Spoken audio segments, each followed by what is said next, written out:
Hey everybody, welcome back to the IAE. I'm your host, Law of the West. And today, if I stepped into the right hall, it should be all about alien manufacturers. Now, if anybody's been following this series, you'll realize yesterday I was hired by Microsoft. I almost called it Microsoft. I was hired by Microtech to come down here and act as security for them.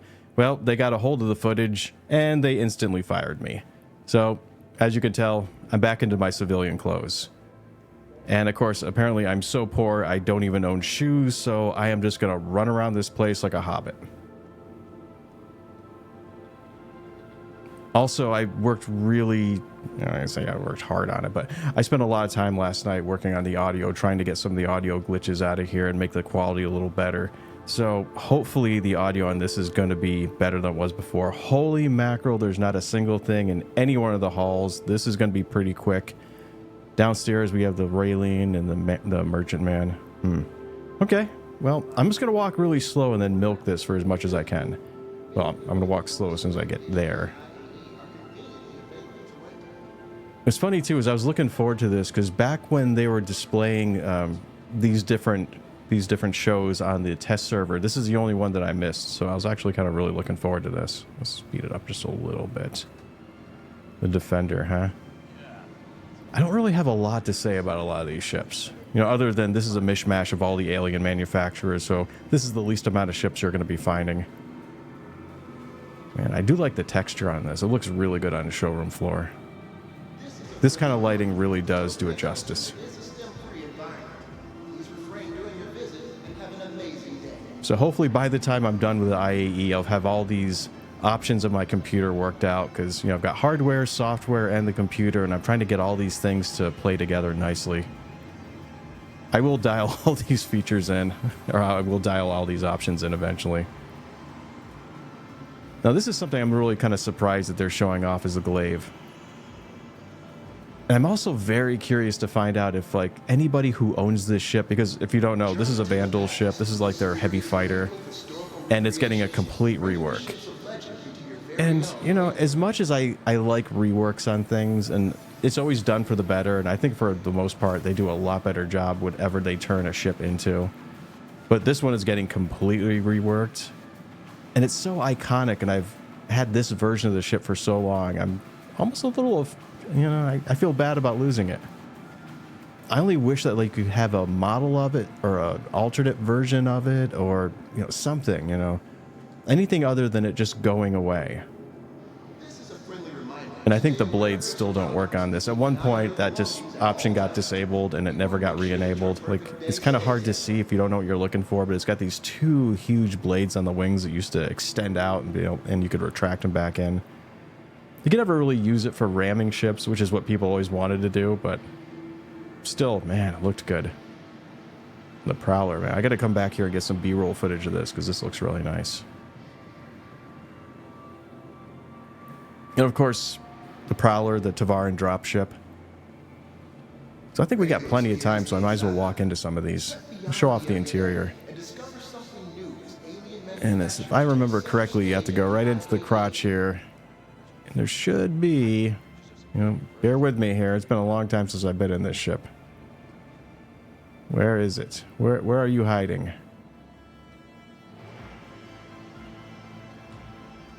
Oh, this is embarrassing. Well, you can just jump in one of these hatches. I know that much. Nope. Really should have done a test run on this one before I started recording. Where is the button? It's driving me nuts. Everyone's going to start yelling at me. It's right. Oh, there we go. Haha! Success! It's almost hidden. Oh, yeah. So this ship is direct competition with the Valkyrie. And what's funny, too, is so the big thing about Tavaran ships is the air shield. That's like their whole thing. Let's see if I can get some of these open. Here we go. Yeah, get some air in here. Like, we just jumped in here after the expo opened, so like we're one of the first people to walk onto the showroom floor. So everything's shut down. People haven't run through these ships yet.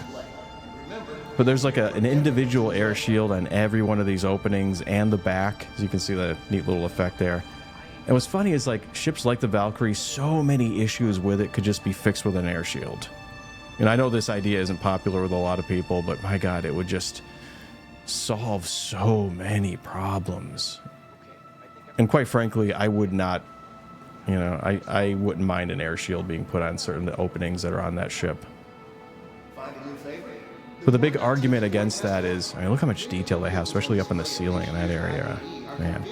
But the big argument against that is if you put air shields on the Valkyrie, then suddenly ships like this become that much less, not important, but unique, I guess. I don't know. My counter argument to that is, you know what? Just make the Tavaran air shields a little better somehow and just get over it. I don't know. Oh, the santu-yai. I spent all that time learning how to pronounce this ship, and now nobody cares.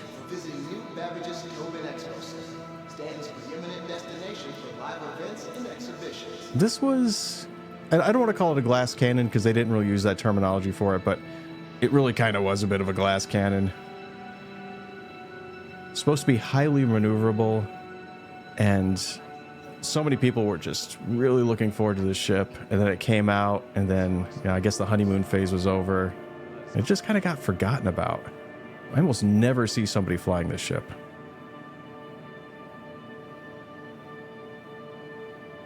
Looks really cool, especially when it's landed like this.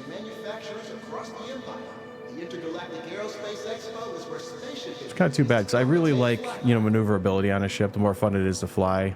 I mean, obviously, the more fun you're going to have while you're flying it, so. But you have less fun when you're being killed. So there's that. Yeah, I don't want to run through this too quickly. We're almost done. There's like only a few more ships to check out here. This one looks like the regular Talon. I think the other one over there, that's the Shrike. Yeah, this is the regular Talon. Let's see if we can get into the canopy. This is, of course, the Tavaran light fighter. Has stealth options to it. But the main thing, and I can't careen my neck up too bad while I'm jumping into this, which is unfortunate. This is something I actually really wish more ships had, which is a windowless cockpit. So animated, everything about it. I love the dashboard. I love this holographic interface that it has. Okay, so this is already turned on as well. We'll see if I can turn this off. Nope, that just gets me out of the ship again. So I want to turn off the interface and show you what it's like, because that's supposed to be like not an actual piece of, well, not glass, but, you know, see-through material. It's like quite literally just cameras and a camera view inside there that you're watching everything from. Love that idea. There's a lot of things about this ship that are unique that aren't really in the game yet, like the way it launches off, like the how do I put this, the escape, the ejection module when you're in there, like it shoots forward instead of up. And you're actually supposed to be in it for a little bit, so you could kind of aim it at a ship and then launch it at them as like a last ditch weapon. Okay, let's go over here and take a look at the Shrike. Man. I love the paint job for it. I think that looks so much more. It looks so much better. This is the missile boat variant. In competition with the Phoenix, I believe the name of it is. Probably getting that wrong. So it happens when I go here live without crib sheets. Yeah, light fighter missile boat is, excuse me, sir, kind of a little bit of a contradiction. Like, I actually used to own this, and I thought at one point that the Shrike was going to be the ship to own, and the regular Talon was going to be the garbage one. And then it turns out the Talon ended up being a meta fighter, actually, at one point. Because I believe it had the 2 size 4 guns on it. And this is back before they had capacitors. And this thing could just fire for days. It could get on the back of a ship, and it could just hammer away at their shields and knock them out. And this was just like the terror of the skies. Like, if you had a go-to list of griefer ships, this was it. Like, you had to own this ship at one point. And of course, capacitors came out, and they kind of mitigated the damage it could do, and it kind of got relegated, not necessarily to a tertiary position with light fighters, but you found people were using it a lot less. Like, it wasn't the go-to light fighter anymore that it used to be.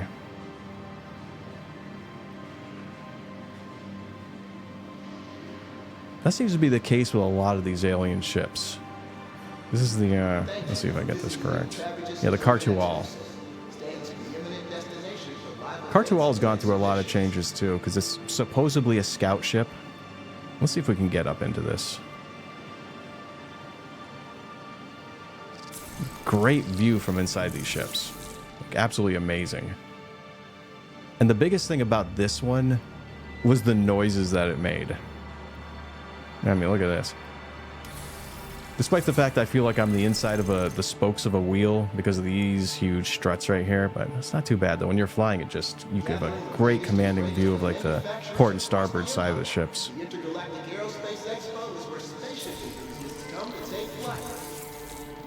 This ship used to be like the worst harassment fighter because when it first came out, the 2 repeaters that it had were bespoke, and they were 2 of the best repeaters that were in the game. And then later on, they got rid of those and replaced them with just regular repeaters. And the ship was very fast, very agile. And you found people that were using it in combat were often sneaking up on you, shooting you. And as soon as you turned around and got them in your crosshairs, they would just turn around and just jet out of that area and get out of there as fast as possible. And they would just keep doing that over and over again. Almost like having a gnat getting in your face that you just couldn't quite swat. That's why I called that a harassment fighter, because I was just, oh my god, it was such a pain. It was so annoying. This has got to be my favorite ship on the entire showroom floor, the Blade. Now this is what these the Vanduul ships are supposed to look like. This is actually what it's going to be in game. I believe this was the only one that came out that didn't have to be redone, and that's why it looks true to form. Let's see if I can get into this one.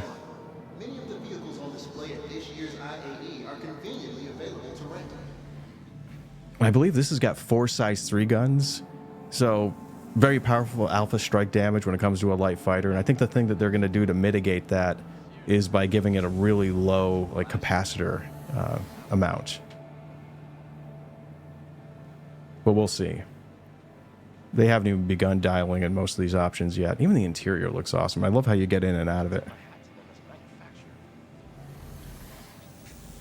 Yeah, I'm a huge fan of the Vanduul ships. Like, the way they actually look, not the old style, like, not like that old style, like over there. I mean, that looks cool, but it's okay. But this, man.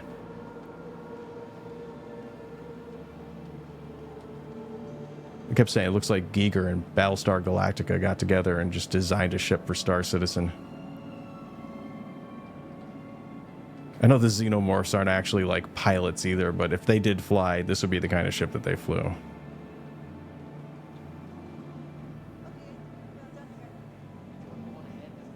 Okay, that just leaves this guy over here, the Syulen.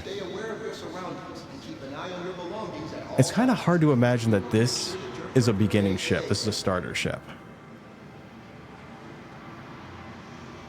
And there's so many things I like about it. The only thing I dislike is the way it handles cargo. Like, it bugs me to no end, because this is one of the, what do I call this? The armatures that hold cargo. There's 3 of them. And each one of them holds 2 SUs of cargo. And it just bugs me to no end that this can't hold a 2 SU box. They have to be 1 SU boxes. And I realize it might have been a limitation that they were going through with the way they set these up.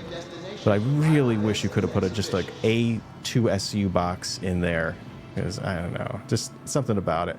And, you know, the whole reason behind that, of course, is a 1 SU box can't carry certain large things like one-piece armor sets and some of the larger pieces of armor and weapons. But a 2 SU size box can pretty much carry anything.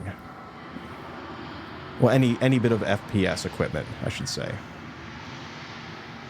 And the thing I really do like about it is it utilizes the Xi'an grav-lev tech, and almost everything inside of this has grav-lev tech involved in it. Like, each one of these little cabinets, let's see if I can open these up. Yeah, there it goes. Yeah, the little cabinets just kind of separate and move aside, and this is where the components are.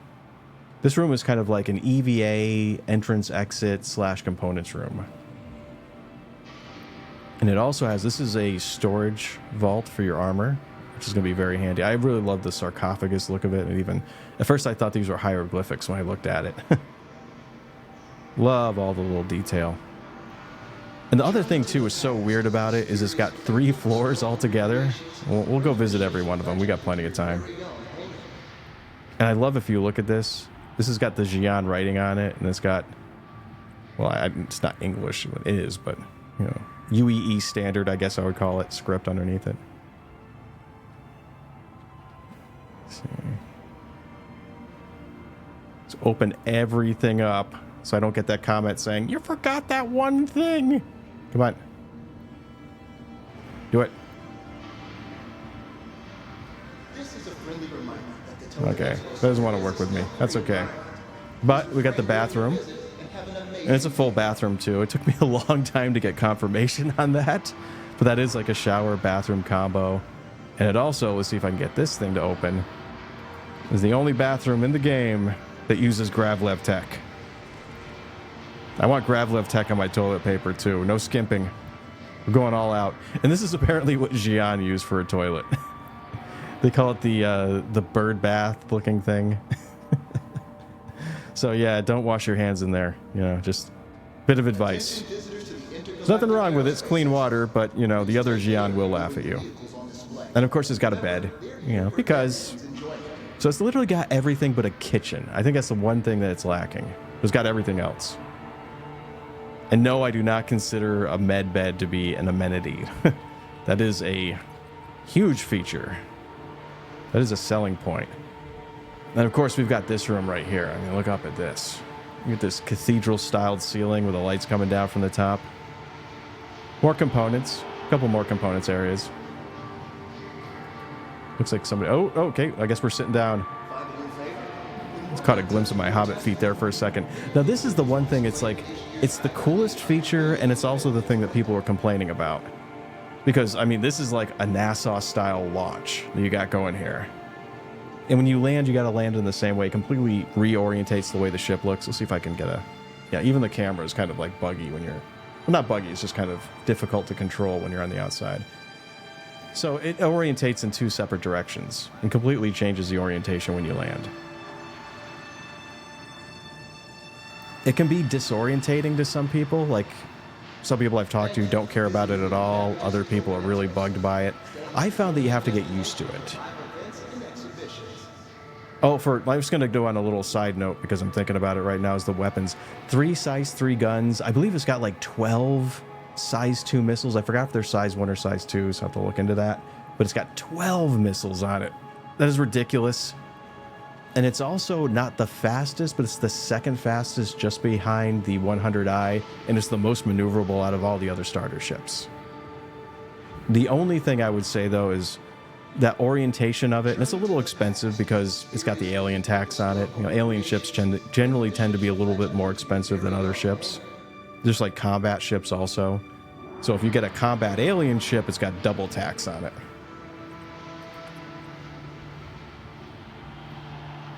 And luckily, this is by a excuse me. This is by a non-combat manufacturer. So, is it Gaddick, I believe? Gaddick. I always think of Gattaca whenever I hear that name. You know, I'm just going to grab it while I'm here. Sometimes I forget to come back and rent some of these. And I just snap my fingers and go, God, it was so nice if I grabbed that ship. I'm going to grab this one too. I'm over here. And I didn't forget about going downstairs. We'll do that in a second.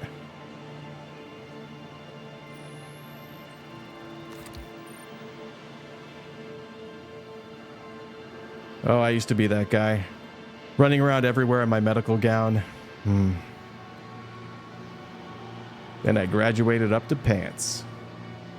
Normally, I just run around everywhere in my armor, and that's what I'm going to go back to tomorrow. I'm going to go back to whatever armor I'm wearing as I fly around the verse.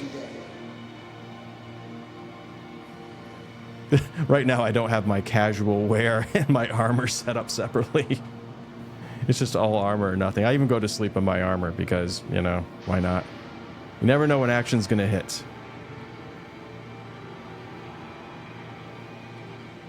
You can tell what this guy does on the weekend.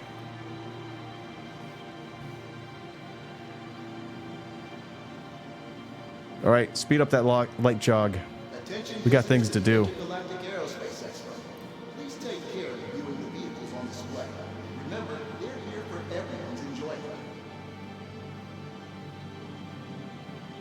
If you're ever wondering why there's lag in this area, because it's a separate object container from the rest of New Babbage, it's because this place is huge. It is absolutely gigantic.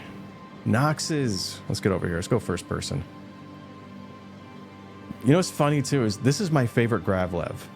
And it's not because of the features or anything you'd see on a spreadsheet. I just love the way it looks. I think this was the first grav-lev that I ended up buying. And like back in the day, you know, when they were selling these and they were selling like the Dragonfly, I was still a student. I was not really raking in the money. And I couldn't afford to like spend $35 in every new ship that they came out with or every new vehicle. So I kind of skipped a lot of them.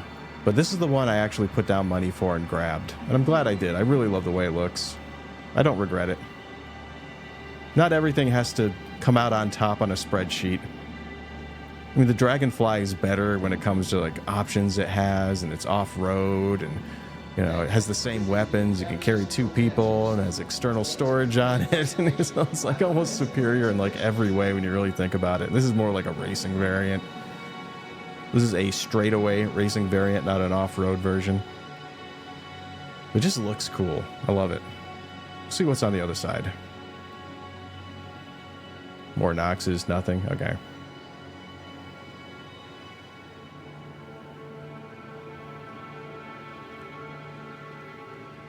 Yeah, I believe the last referral bonus was a Nox, and that was amazing seeing that.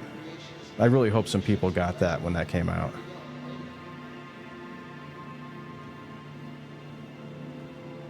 Because it seemed like for the longest time they were giving out Dragonfly after Dragonfly after Dragonfly. It's nice to see them mix it up a little bit. Ah, the Vanduul merchantman. It actually hurts to look at it. I want this ship so bad. I've got kind of like a mixed opinion right now, because the longer it takes for them to work on it, the better it's going to be. I mean, they could just kind of wrap it up and ship it out right now, and you wouldn't be happy, and because it's out, they don't feel the need to go back and work on it anytime soon, and they're just going to go work on a new project. So the longer they wait, like I said before, the better it's going to end up being. Because you know now, like if they came out with it before, like when they were going to come out with it, it probably wouldn't have a PDS. Well, actually, it was supposed to have a point defense system to begin with, but maybe they'd rework it, maybe give it a little better one. I don't know, rework some of the options inside of it. I definitely see not an issue going on with cargo and the way it contains cargo, but it carries so much volume and it only has this one platform. And it's up to speculation how big they're going to end up making that platform and how easy it's going to be to load this ship up. And I kind of hope that some people are sitting around scratching their heads thinking about that.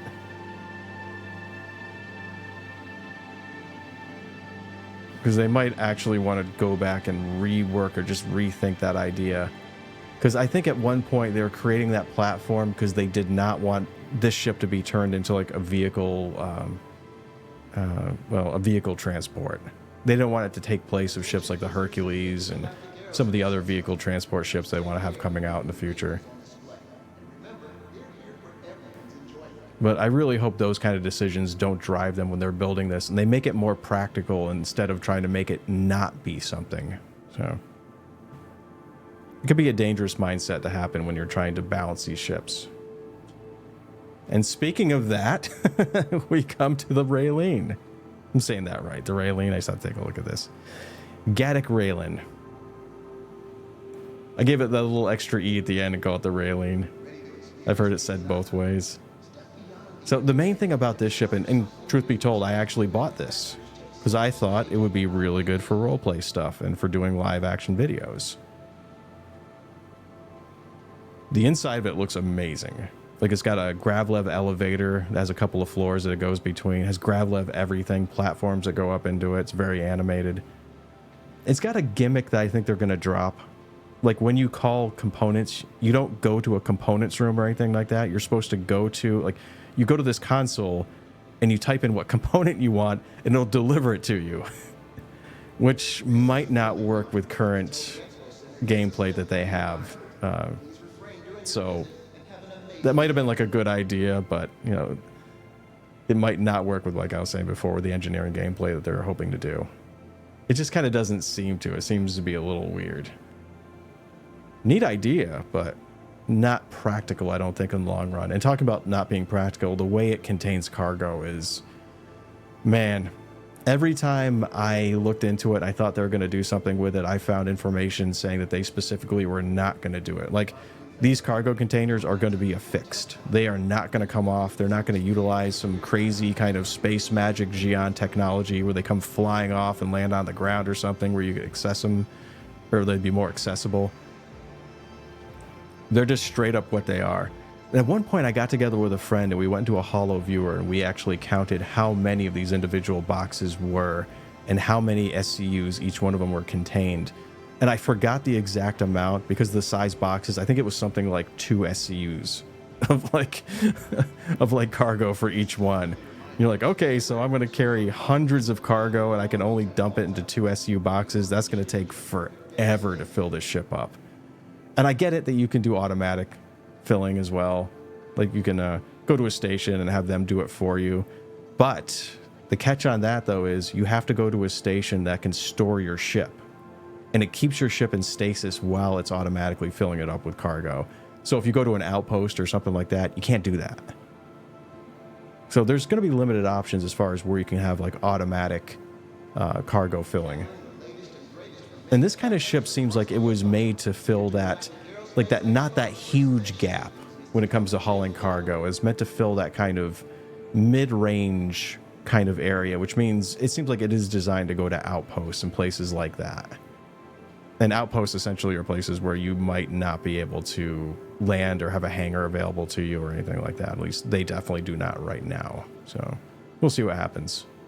There's a lot of what ifs going on with this ship right now, and potentially it could be amazing and potentially it could also flop depending on how they want to handle this in the future. So crossing my fingers, and I hope they make some good decisions when it comes to this ship. Because it looks awesome, could be awesome, and because I own one, so I have some stake in it. Well, that's it. That's everything. Once again, finished. Done early. I think that's all there is to see. And I hope you appreciated this. I hope the audio came out better than it did last time. So every video gets a little better, hopefully. And now I get to go on and try to save Stanton again. No, really, there's a mission going on right now called Save Stanton. And it's an open mission for everybody to join. Phase 3 is what I'm doing right now. And oh, last night there were so many griefers out there keeping you from doing anything. I think at one point they're going to start talking about griefers like they talk about the weather. Stay away from this area. Heavy griefer going on. You may want to bring an umbrella with you. I don't know. We'll see. Actually, it doesn't really bug me at all. It's just part of the game.